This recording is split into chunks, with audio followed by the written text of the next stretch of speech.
welcome to the first in a series of programs called Safety Checks, Safety Skills.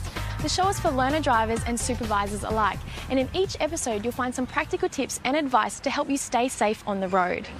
To help us with these skills and checks is Brian Everett from RACQ Driver Education. Hello, Brian. Hello, Jess. So, Brian, I guess when you're learning, you really want to just get in the car and go. Can you talk us through why we need to do these safety checks before we begin? Sure, Jess.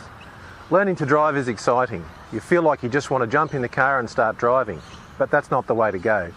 If you've ever watched a plane being prepared for takeoff, you'll have seen the crew go through a whole series of safety checks. I guess they can't afford for anything to go wrong. Exactly. And it's the same when you're driving. You need to be certain your vehicle is in good condition before you go out on the road.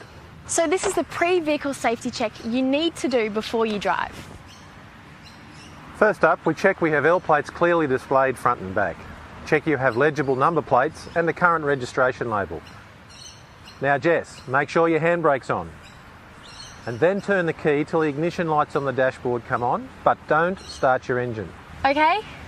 Now we'd like to check the right indicator. Left indicator. Excellent.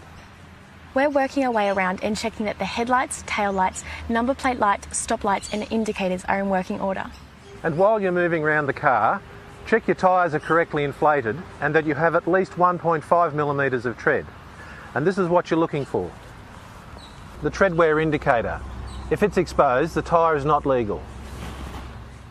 Check the windscreen is not cracked and that the windscreen and windows are clean enough so they don't restrict visibility. Check the horn works and is clearly audible. Your doors should all be operational from inside and out. And instrument gauges, like your speedometer, should all be in good working order. Remember though, every vehicle you get into can have the instruments and controls in a different position. You need to be able to reach controls like your hazard light switch instantly. So every time you get into a vehicle, familiarise yourself with the layout of the dashboard. And it's also a good idea to check your fuel. We're good. That's a wrap.